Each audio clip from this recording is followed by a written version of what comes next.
తర్వాత మళ్ళీ మేము 7వ తారీఖు ప్రెస్ మీట్ పెట్టాము. ఏ అంటే అరెస్ట్ అల్లు అర్జున్ అని ఇదే వేదిక నుంచి మా గొంతులు వినిపించాము. అంటే అక్కడ కోర్టులో వినిపిస్తున్నాము, ఇక్కడ ప్రజా జీవితంలో జ్యుడిషియరీలో అక్కడ జ్యుడిషియరీని చెప్తున్నాము.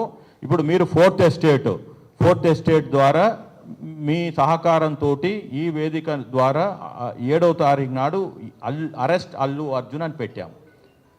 రాష్ట్ర ప్రభుత్వము స్పందించింది. మేము ఎవరిని తప్పుపట్టట్లేదు, ఇక్కడ వ్యక్తులకి మేము ఎగనెస్ట్ కాదు. అల్లు అర్జున్ ఇది ఇండివిజువల్, ఆయనకి నాకు ఎలాంటి సంబంధం లేదు, ఆ కుటుంబానికి సంబంధం లేదు. ఇండస్ట్రీకి వ్యతిరేకం కాదు, ప్రభుత్వానికి వ్యతిరేకం కాదు. న్యాయ పోరాటం స్టార్ట్ చేశాం కాబట్టి దాన్ని లాజికల్ ఎండ్ తీసుకురావటం ముఖ్యం. ఏదో వచ్చాము ఒక గేమ్ ఆడాం పోయాం కాదు. ఎవడు లాస్ట్ బాల్ దానికి ఆడతాడో వాడే విన్నర్ కాకున్నా కానీ మనకు తృప్తి ఉంటుంది. కానీ ఇక్కడ మాకు we are winners today. What we have started, ఆ రోజు ఏదైతే 29 మెమోని అడిగామో ఇవాళ రాష్ట్ర ప్రభుత్వం చెప్పారు. కోమటిరెడ్డి వెంకటరెడ్డి గారు క్లియర్గా there are no benefit shows in the state, no more benefit shows. So అది మాది కోర్టులో నడిచినా కానీ ఇక్కడ బయట మాత్రం ప్రభుత్వము వెనక అడుగు వేసింది. రెండోది, మేము ఏదైతే అరెస్ట్ అల్లు అర్జున్ అని ఏదైతే పిలిపించామో 7వ తారీఖు నాడు, ఆ రోజే చెప్పిన ఎవ్వరు పోవట్లేదు ఆ విక్టిమ్ దగ్గరికి. ఇవాళ వెళ్తున్నారు 3 వారాల తర్వాత, 20 రోజుల తర్వాత. ఆ రోజు ఎవరు పోలే. కాబట్టి అల్లు అర్జున్ దాన్ని అడ్వాంటేజ్గా తీసుకొని 25 లక్షలు ప్రకటించాడు. అక్కడ రోజు పోయి 1,25,000 అబ్బాయికి కడుతున్నాడు. కాబట్టి ఆ విక్టిము హీ డేడ్ to said that I'm going to withdraw the complaint. అది మాకు ముందస్తు తెలిసే మళ్ళీ సీనియర్ జర్నలిస్ట్ అయిన సతీష్ కమ్మాల్ మీలో ఒకడైన పర్సను మళ్ళీ నా దగ్గరికి వస్తే ఇంప్లీడ్ పిటిషన్ వేసాము. అది చాలా కష్టము ఇంప్లీడ్ పిటిషన్, ఇప్పటికి చాలా మందికి అర్థం కావట్లేదు. కానీ మేము ఇంటర్నేషనల్ జ్యూరిస్ప్రుడెన్స్ సైటేషన్స్ చేస్తూ ఇలా విక్టిమ్ దగ్గరికి పోయి డబ్బులు ఇస్తానని వీడియోలు పెట్టాడు. ఇది బ్లడ్ మనీ, మన ఇండియన్ రాజ్యాంగంలో లేదు, మన లీగల్ ఫ్రేమ్లకు లేని దాన్ని బ్లడ్ మనీని తీసుకొచ్చి చేస్తున్నాడు. అంటే ఆ రోజు మమ్మల్ని ఇంప్లీడ్కి పర్మిషన్ ఇచ్చింది కోర్టు. కానీ మేము ఎక్స్పెక్ట్ చేయలే. మేము అనుకున్నది ఏది క్వాష్ పిటిషన్ వాళ్ళు 11వ తారీఖు వేశారు. మేము ఏదైతే 7వ తారీఖు పిలిపించామో అరెస్ట్ అల్లు అర్జున్ అని, అప్పటి నుంచి వాళ్ళ లీగల్ టీం మూవ్ అయింది. 11వ తారీఖు క్వాష్ పిటిషన్ వేశారు. వాళ్ళది క్రిమినల్ పిటిషన్ నెంబర్ 15270 ఆఫ్ 2024లో. మేము 12వ తారీఖు నాడు ఇంప్లీట్ పిటిషన్ వేశాము.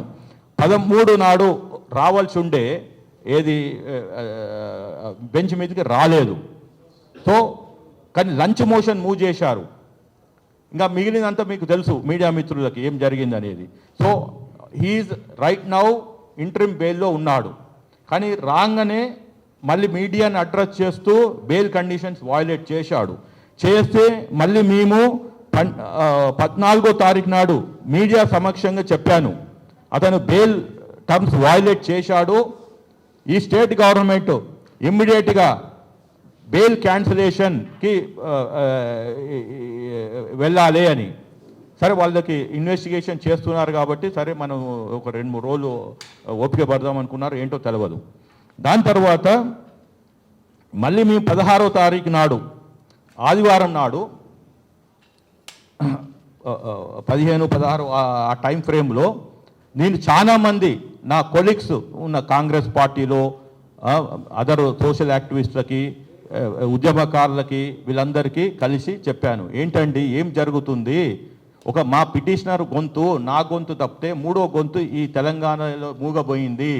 సరే పోలీసు వాళ్ళు ప్రాసిక్యూట్ చేశారు కానీ అక్కడ వాదనలు కరెక్ట్గా వినిపించలేదు అని నా అభిప్రాయాన్ని వ్యక్తపరిస్తే నా మీద ఉన్న గౌరవంతో వాళ్ళు ముఖ్యమంత్రికి ఎమ్మటే వాళ్ళ దృష్టికి తీసుకెళ్లారు. అక్కడి నుంచి ప్రభుత్వము సరే ఇది ఒక పోలీసు వాళ్ళు చూసుకుంటున్నారు కదా అని అనుకున్న దాన్ని ముఖ్యమంత్రి గారు ఫైల్ తెప్పించుకొని మొత్తం సమగ్రంగా విచారణ చేస్తే అప్పుడు తేలింది ఏంది అంటే ఇతను ప్రైమ్ అక్యూజ్డ్, మనం టీవీలో చూసింది వేరు, పోలీసుల దగ్గర ఉన్న ఇన్ఫర్మేషన్ వేరు అని చెప్పి అప్పుడు అతను క్లియర్గా ఒక స్టేట్మెంట్ చేశాడు. మీరందరూ చూసుంటారు, 11 నిమిషాల సుదీర్ఘమైన స్టేట్మెంటు. ఒక ముఖ్యమంత్రిగా, లీడర్ ఆఫ్ ద హౌస్గా on record He has brought everything related to this facts of this case. అది ఎవరు? MIM floor leader Akbaruddin Owaisi, who is the senior most in this house. ఆయన ప్రోటామ్ స్పీకర్ కూడా చేశాడు. కాబట్టి ఆ కేసు, ఆ క్వశ్చన్ అడిగితే being pertaining to Hyderabad only, ముఖ్యమంత్రి గారి దగ్గర సమాచారం ఉంది కాబట్టి ఒక సుదీర్ఘంగా 11 నిమిషాలు చేశారు.